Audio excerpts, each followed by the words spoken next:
But we've been talking about God's design in our work. You know, it's interesting. A lot of people have said during this series, it's amazing how little the church talks about our work. It's this huge part of our lives, and yet the church seems to kind of segment it out. It pushes it to the side. It says it's peripheral. It says it doesn't really matter. You've got your spiritual life, your walk with Jesus, in your church, and then there's your work. It's a necessary evil. You have to do it. Maybe you can get some fulfillment out of it, but it's really just a paycheck. You just have to kind of do it. And of course, then you come to the Bible, and the Bible just has a totally different view of it. The Bible opens up this revelation of God to us and says God works. We cannot know God outside of what it means to work. Working is deeply central to who God is. God is not a deistic, out in the distance God who's doing nothing as he looks over the universe. He is a working God. He is in the universe, intimately working with it. And we're people made in his image, created in his likeness, and we work. It's part of who we are, and it helps us understand who we are, and it helps us to connect to God when we understand that our work is a reflection of the beauty and the image of God. And so we've been talking about a couple different things. A few weeks ago, we talked about that we can't, as believers, now we're talking to Christians, if you don't know Jesus, if you're not a follower of Jesus, this doesn't apply to you. Okay, do what you want. But if you know Jesus, you can't check out at your job. If you know Jesus, you can't do the bare minimum at your job. If the gospel has grabbed your heart, if grace has come into your life, you can't show up to your job and do the bare minimum and check out. Paul says, you have a different master, and it's not the one who writes your paycheck.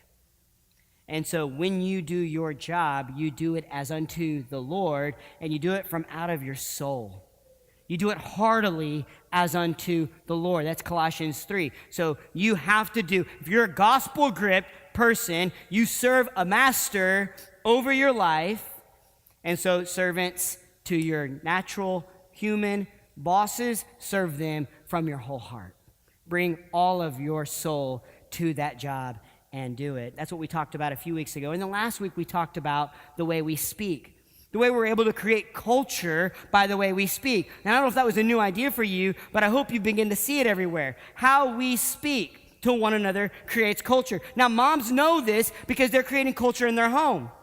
And if your mom's like my mom, she's fanatical about the way we talk. Fanatical about what we can say and what we can't say and how we describe things. Why? Because she's trying to create a culture in the home of how people relate to one another.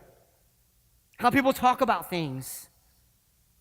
It's the same way everywhere we go. And it doesn't matter if you're in authority or under authority. It doesn't matter where you are. How you use your language toward people and about people shapes the culture of where you work. And you have an opportunity, and we have an opportunity to infuse a fragrance of the gospel, a fragrance of Jesus into our workplace by the way we speak.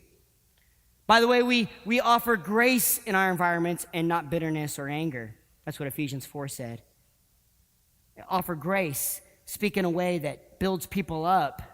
Why? Because you're someone that grace has come to. So speak in a way that grace goes to the people you talk to. Why? Because the natural reaction to when people disappoint you, the natural reaction when people let you down, the natural reaction to when people betray you is bitterness, anger, slander, and wrath. And he says, no, that's not the way grace people act. That's not the way Jesus people act. And then he finishes that thought off by saying, be imitators of Christ as dearly loved children. So why do we do that?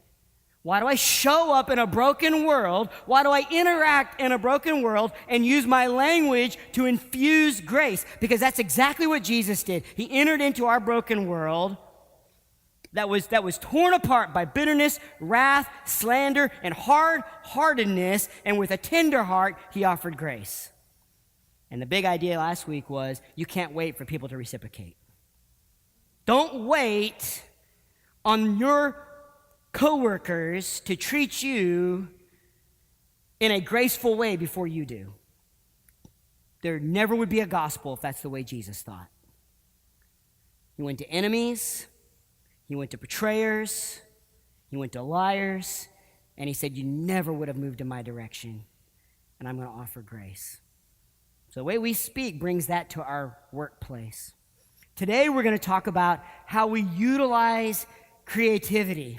How we come to our workplaces and we utilize the creativity God gave us. Now, someone asked me the other day, they were saying, why are you talking about that?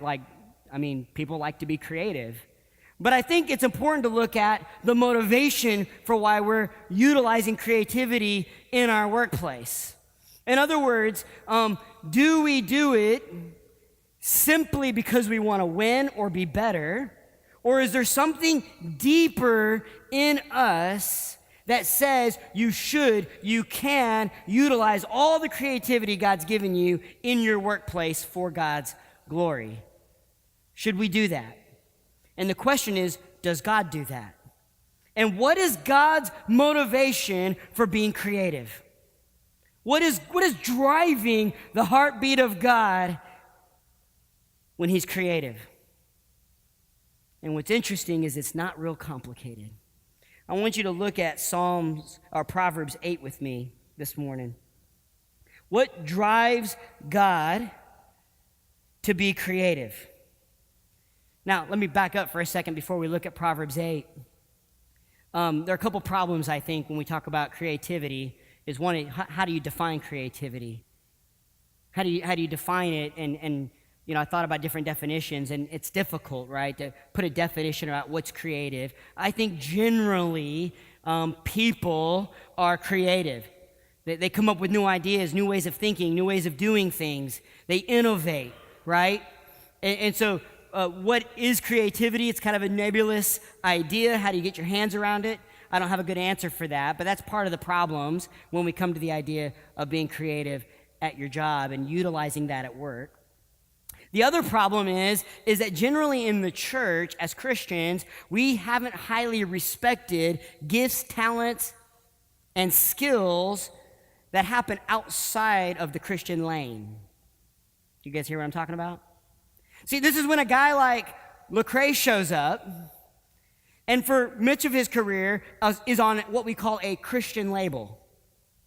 And then decides he doesn't want to be on a Christian label. He just wants to be a Christian who creates good music in the world he lives in, and the church tears him apart. Just rips him apart. Just criticizes him. Not because his music got bad, not because he started swearing in his music, not because he did anything immoral, just because he wasn't on the Christian lane.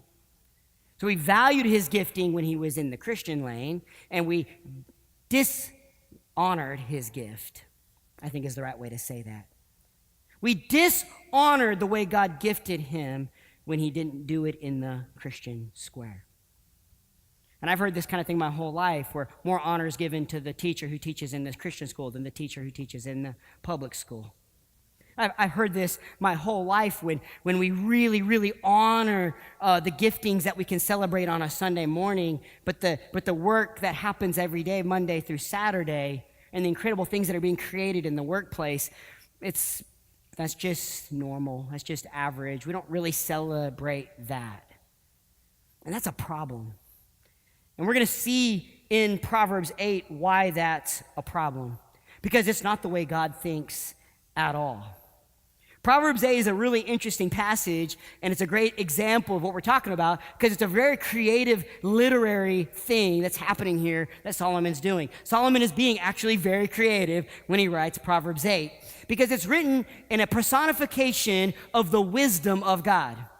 Now, if you haven't been in school in a long time, personification, right, is when you humanize something that's not human, right? You give it a personality.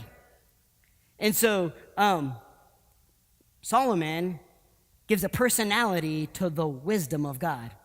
And in fact, the whole chapter is wisdom speaking, wisdom talking, the wisdom of God. The mind thinking of the wisdom of God is speaking to us here in chapter 8. And in verse 22 of Proverbs chapter 8, it says, wisdom is speaking here, by the way, so I don't know how we imagine this. I don't know what you imagine wisdom to look like. I've never really tried to imagine wisdom. I think it might look a little bit like Lewis and half like Andrew. I don't know. There's like a sage beard. I don't know what wisdom looks like. Maybe just the image of my mom pops into my head. I don't know. But wisdom is speaking. And wisdom says, the Lord possessed me at the beginning of his work. What does that mean? It means that the Lord said, I'm going to use my wisdom in my work. I'm going to utilize it. I'm going to put it into action. He possessed me at my work, at the beginning of his work. The first of his acts of old. So we know we're talking about Genesis chapter 1. His work. The work of God, Genesis chapter 1, the first words that came out in the whole story of God. God works, and wisdom says God grabbed a hold of his wisdom when he did his acts of work. Ages ago I was set up as the first before the beginning of the earth. When there was no depth, I was brought forth. When there were no springs abounding with water. Before the mountains had been shaped, before the hills I was brought forth, before he made the earth with its fields, or the first of the dust of the world, before he established the heavens, I was there. When he drew a circle on the face of the deep. Do you see the artistic language and the way wisdom's describing the work of God? It's saying that when God, somewhere in eternity past, who's like, now is the moment when I want light to come streaming out of my mouth. I want planets and seas and oceans. That when he did that, he grabbed a hold of his wisdom and he possessed it and he put it into motion over creation. It's pretty cool. It's pretty awesome. And it has a very creative, he was drawing circles. He was cutting lines. He was shaping hills. He was establishing the heavens. And he made firm the skies above, and he established the fountains of the deep, and he assigned to the sea its limit so that the waters might not transgress his command. Then he marked the foundations of the earth. Then I was beside him like a master workman, the wisdom of God. So here's what Solomon is saying, that God utilized his wisdom, his creative imagination to paint this beautiful tapestry we call the universe. And his wisdom, his creativity was like a master workman. Now, why did God do all that? Check out what wisdom has to tell us. I was like a master workman. I was daily his delight. Why does God create? And why is he creative? Because it's his joy. God has no outside motivation pressing in on him to be creative. He celebrates in his own creative wisdom. He loves it. He loves looking at it. He loves seeing it. It of itself, its own beauty coming out of his own mind is a motivation for him to make anything he wants to make. He doesn't have any pressures. He doesn't have anything to prove. He doesn't have an audience. He just goes, wow, my wisdom is beautiful. And so wisdom says, the mind of God personified says that God rejoices in his own creative beauty. He loves it. And that drives his creative action. He just drives it. That's so important because if we're made in the image of God, we can enjoy what we create of its own value. We don't have to be driven by some outside impulse. We don't have to be driven by pressures to be better than someone else or to do something better, to get the next goal. Or we can actually do all that's in our heart from a place of saying, this reflects the beauty of God. It's valuable in and of itself. It has its own motivating force. And then look at God. Because you often think that God delights only in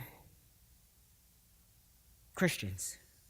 Or that God delights only in the church. Or even in the Old Testament, we say, maybe we think, well, He only delights in the people of Israel. But look at how he finishes the thought. One, he's delighting in his own creativity. God created the universe because he enjoyed it. God created the universe because he loved his own creativity. He loved his own wisdom. And then he says, not only did he delight in me, but he rejoiced in his inhabited world. And he delighted in the children of man. In other words, God walks the planet and he celebrates the tapestry of everything he made. All of it. Every bit of it. He delights in it like a master artist who walks through the halls of his great paintings, celebrating and rejoicing in what is being put on display.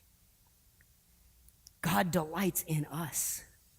God delights not just in us, but he delights in the awesome ways buildings go up. He delights in the awesome ways gardens are made. He delights in the amazing work that a plumber does. He delights, and by the way, I do too, because it is super helpful, Michael Harlan. Thank you very much. I'm also learning to delight in your work. It's a beautiful thing. He had purple paint all over his hand the other day, just an aside. It was kind of awesome. I've never been so excited to see, never mind. He delights in it. He walks through it. He goes, yeah, come on, go, great. This is a beautiful, amazing thing that comes out of me. And that's the way God looks at all of it. And that's the way he looks at us. And that's the way he looks at everything that comes out of us as creative people. As creative image bearers that are put in motion on the planet, God is championing and celebrating and delighting in his creation and in the things that come out of his creation. He loves it, and it's beautiful of its own value. And it doesn't need any outside force pressing in. Now that's important context, that God isn't a specific or a particular delighter. What I mean by that is he is a generous delight. He delights in all that he made. He delights in the whole universe. He delights in all the children of man, right? That's important because it could be easy to look at the next passage I'm going to show you and go, that only works when you're building churches, or that only works when you're building the temple of God. And I would just argue, and I'm going to show you this, but what I'm about to show you next has a particular place, but the Bible's story is to press that into the whole universe. In other words, all creation that God created, the beauty of everything he did, the children of man and everything God made is broken because of sin. And yet God has a plan of restoring and redeeming all of that. Now, we get pictures of that like in this next passage. And the picture is localized places, like in the Old Testament, in a broken world, there's localized places where, as Tim Keller says, is what God's saying is, this is the way it's supposed to be everywhere. This is the way it's supposed to be in the whole planet. Let me show you the way it's supposed to be in the whole planet. Look back at Exodus 31. The people of God are traveling through the desert, and God gives them instructions to build the ark and the tabernacle and the holy place.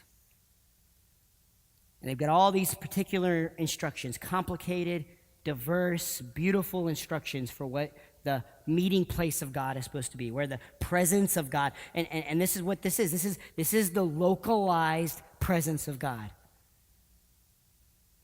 The tabernacle. And Moses is supposed to build it, and he gets all these complicated instructions that you can read in chapters 26 through 30. And I'm guessing Moses got a little overwhelmed because God has to kind of encourage him here for a second. And Moses is getting a little overwhelmed, and the Lord says to Moses in chapter 31, verse 1, he says, the Lord said to Moses, "See, I have called by name Bezalel, the son of Ur, the son of Hur, and the tribe of Judah." Those are a bunch of names that are complicated to say. "I have called by name, and I have filled him with the Spirit of God." Now, if you've grown up in church like me, that's normally ended with the phrase "to preach." Filled with the Spirit of God to prophesy. Filled with the Spirit of God to heal, or some other valuable gift that we value and honor in the church. We almost never talk about it with the lines that come next. Filled with the Spirit of God, with ability and intelligence, and with knowledge and all craftsmanship. With ability and intelligence and with knowledge and all craftsmanship. To devise artistic designs and to work in gold and silver and bronze. Well, hold up. So the Spirit of God had to fill this guy to do this. The Spirit of God empowered it. And I think he does all the time. We are really out of practice of calling it that. We are really out of practice. We just haven't got that language anymore in the way we talk. We don't see the amazing creative work coming out of our brothers and sisters and go, the Spirit of God is at work in you. That is cool. Like, that's amazing, the way God is empowering you. We say it all the time. When people, preach well or prophesy or pray well or serve well, we don't say it as often as we should when people make amazing chicken and waffles. Man, praise God. If the Spirit of God wasn't involved in that, I don't know what was. Something shot into that chicken, man. I cannot get over that. True beauty. If you weren't here last week, you missed it. I had syrup on my jeans. I had syrup on my elbow. I couldn't breathe. That's a problem, But we're so out of practice to value what God is doing and call it the Spirit of God. The Spirit at work to design, to devise, to work in gold, silver, and bronze, and cutting stones for setting, and in carving wood to work in every craft. And behold, I've appointed him, this other guy, I won't even try to say his name because I'm embarrassed, and the son of another guy of the tribe of Dan. And I have given to all able men ability that they may make all that I have commanded you. And what's interesting about that is that progresses pretty heavily when Solomon makes his temple. The same kind of artistic ability comes into play. And if you look at 1 Chronicles, or 2 Chronicles, you'll see the same kind of creative stonework, creative design, and all that stuff comes together, and then it gets explicit. What is being facilitated with this kind of creativity? And Solomon tells you exactly what the Spirit of God is doing when people are creative. What is being facilitated through that amazing creativity. In 2 Chronicles chapter 7, it says, and Solomon finished his prayer. This is when the tabernacle and the ark has now progressed to a permanent location, the building of a temple, the building of a house, a complex, beautiful, diverse house with diverse stones and jewels and amazing design.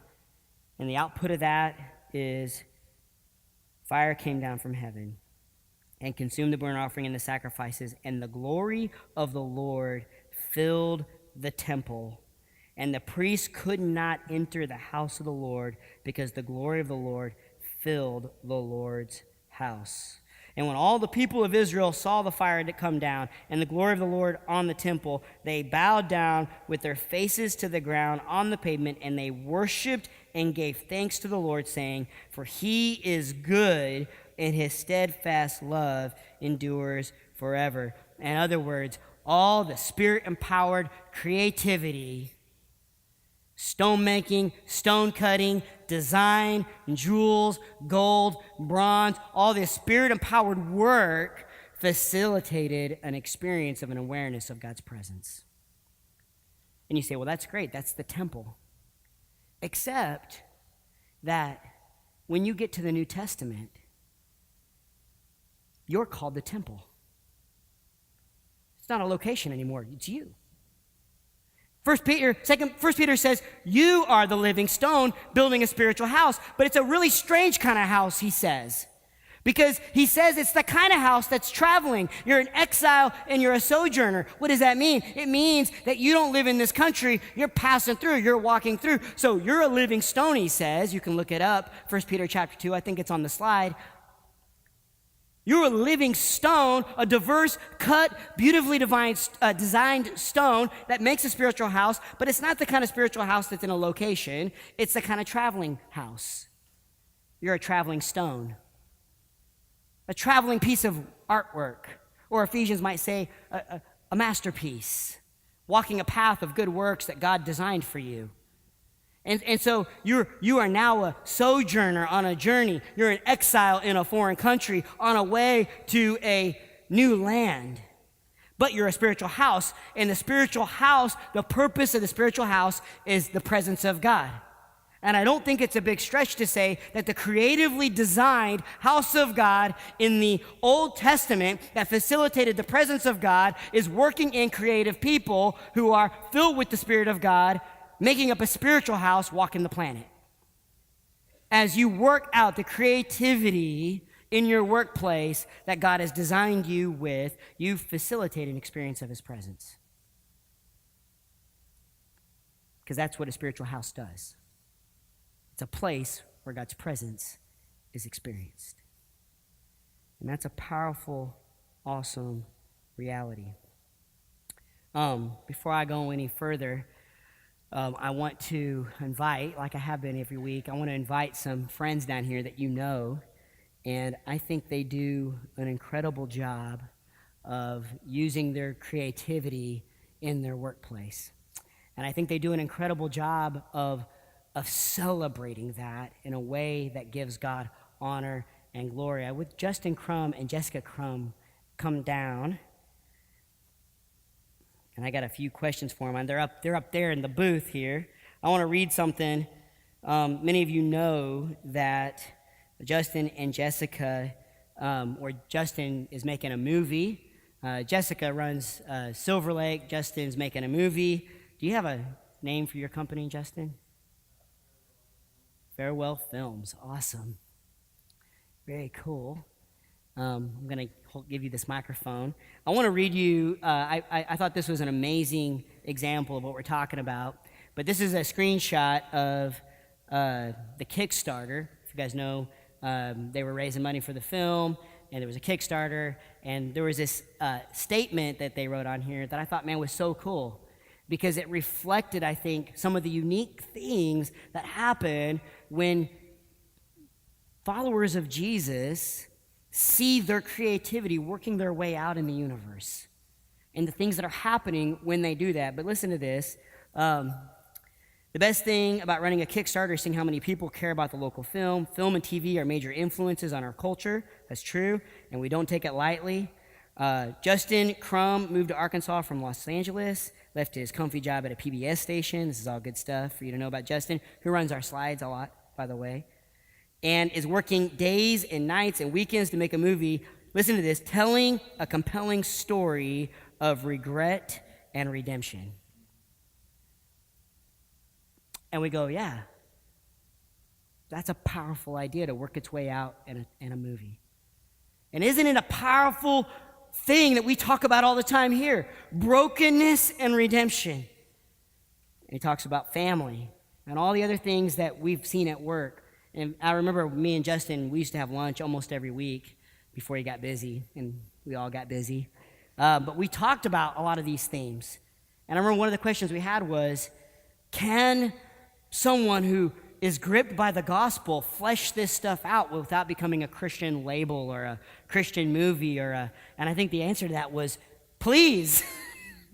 let that work its way out. And so, I've got a couple of questions for you guys, and you can answer them. Whoever wants to answer them can answer them. What is the most satisfying thing about your creative work, Justin or Jessica? Okay, I'll go first since normally I never speak. I wrote a lot down up there while I was doing slides, so if the slides were off, that's why. I was trying to formulate my thoughts last minute. Around my sermon? So this might be kind of rambling, but I'll try to answer it. I should say first, I don't think creativity is a specific job. You know, it's kind of the ability to shape and mold. It's kind of the ability to shape and mold, something the best way you know how. You know, there are creative accountants. They're out there. And there are uncreative painters. If you paint by the numbers, it's not very creative, is it? So there are anything could be creative or uncreative. When we're creative, we're taking ownership of something. I believe that's really what it is. It's not necessarily, arts and crafts. It's taking ownership of something. We're able to mold it and shape it. And what's most satisfying about that is using your whole self. Not just my talents, but my beliefs, and even my weaknesses. When you're creative, you are drained. You are completely emptying yourself into whatever you're doing, and it stretches you, in painful ways.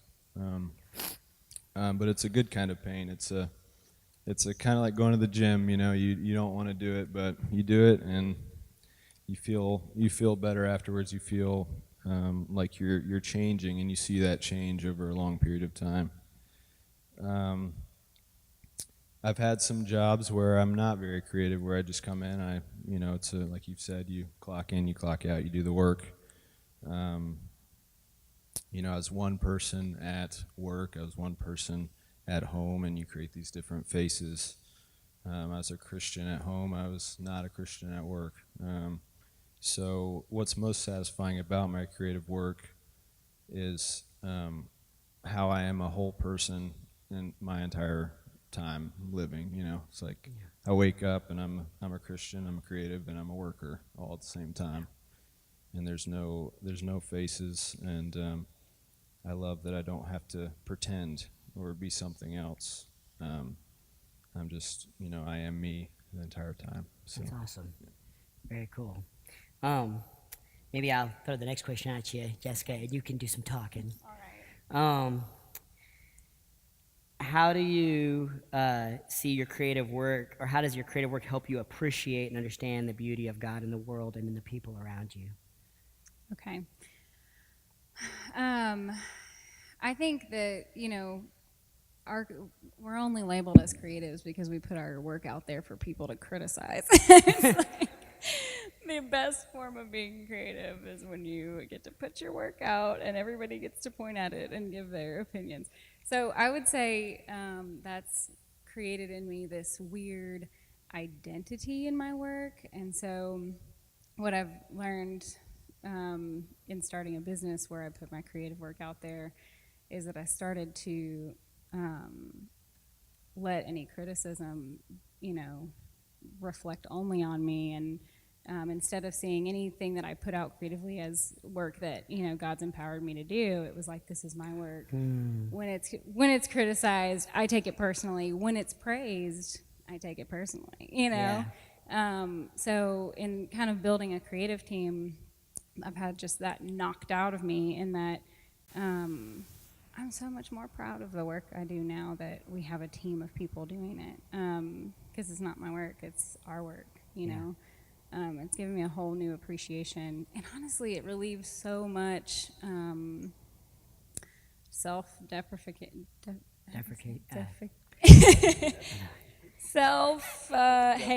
whenever people deprecation. When people have negative things to say about any work we put out, I'm not taking that on my own shoulders. Our team takes it on and we fix it. Yeah, But at the same time, if people praise our work, I don't get to take that on my shoulders. It's our work. So I think I've had to learn though to see other people's see God's glory through others in a team environment. That's good. All right, well, one of you guys answered this last question, but do you see through your creative work the opportunity to kind of understand kind of people's stories, maybe even understanding people's successes or their failures, and to see God's kind of redemptive work in those things through your creative work? Or is that too complicated of a question? I'm like, what are you looking for here? Yeah, I'm looking to see, like, when you do those things, do you see the beauty of, like, the people that God's put in the universe, their pain, their celebration? Do you see those things in your creative work? One thing that when you wrote down, how does it help us understand the meaning of pain and the story of God's love? Really, though, I just see the reflection of what we're doing and putting out into the world getting rejected. What we're afraid of the most is that people will reject our work. But if you look at the work that God's put out for all of us to appreciate, so many of us have rejected it. Yeah. And he's like the greatest artist of all time. But we stomp all over his creation all the time. Yeah. So I think like being able to relate to God in that way, and knowing that sometimes your work will be rejected. Yeah. That's good. That's too much, so I'll just, No. You're good? Jeez. Well, I mean, in terms of what I do is literally, like the question was, how does creativity help you understand, the meaning of the human journey, pain, and the love of God? I mean, I'm literally doing that in the story. So, I mean, mine's a little unique in that. To do that explicitly. Like I'm literally doing it explicitly in my work. That's awesome. But, probably. I'm sure, because creativity is kind of using your whole self, in my opinion, expending yourself, coming to the end of yourself. Obviously, even if you are a creative accountant, you're eventually going to find the end of yourself, and that's kind of where you begin to reflect on those things, on pain and the love of God, hopefully, and the human journey. I think if everything's going, smoothly, we don't normally think about those things as much. So that's good. Awesome. Well, hey, give them a hand. Justin and Jessica. Justin's movie hopefully comes out soon, and Jessica does some amazing work all over the city. So thank you guys. Some of the most creative people that I know. Patrick can come back up, and we're going to move to the table here in a second. And if we go a little long today, it's okay, because we're family. While we're getting ready for that stuff, I have 7 random reflections that come just from thinking through God's motivation for being creative is God's own desire and joy in what's being created, and how that kind of motivates us. In those reflections, one of them I've already mentioned is there's a unique way when we do the things that God's given us to do that we can help people encounter the presence of God. As living stones who travel the universe on our way to a new heavens and new earth, we can help people encounter the presence of Jesus.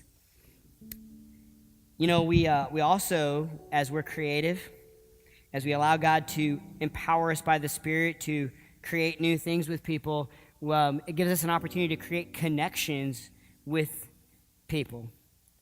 That whether it's art or music or new ideas, they create connections with people. And there are ways for us to connect with one another in ways we haven't even imagined yet, but yet God can empower us to make new connections. It's called culture. We create it all the time through the things that God's given us to be creative. I got a whole bunch of these, but I just want to actually, I want to tell you that the end of the story that starts with a God who rejoices over a universe that's filled with his glory and his creativity, and the God that foreshadows in Exodus 31 what it looks like when Spirit-empowered, creative people build diverse, awesome things together, and then his presence comes down. That is all pointing toward Revelations 21.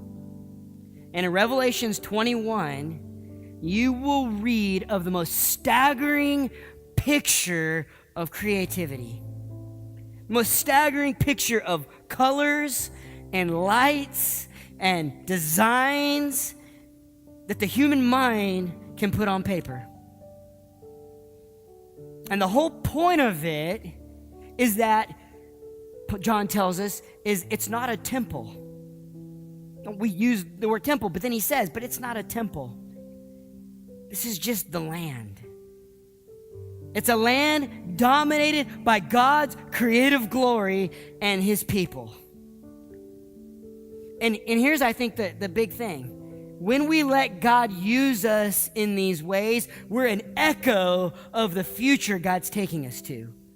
Every time you make something beautiful, every time you design something, every time you're innovative, you're an echo to the world around us that God is bringing order to the broken chaos of sin. And that he's going to make all things right. And the ways that we allow God to use our minds tells the universe and the people around us that we're on a journey, and that they can be healed in their brokenness and they can be made new. And so maybe you're here this morning and you feel really broken. Look at the beautiful things God has made through your brothers and sisters, because they should be the voice of God to you, that God will make things new. And he will make all things right. So we're going to respond with a chorus, and then we're going to take the table, because the table is the amazing, creative imagination of God to illustrate his life, his death, and the future through a cup and a piece of bread and a table. So let's respond to the Lord.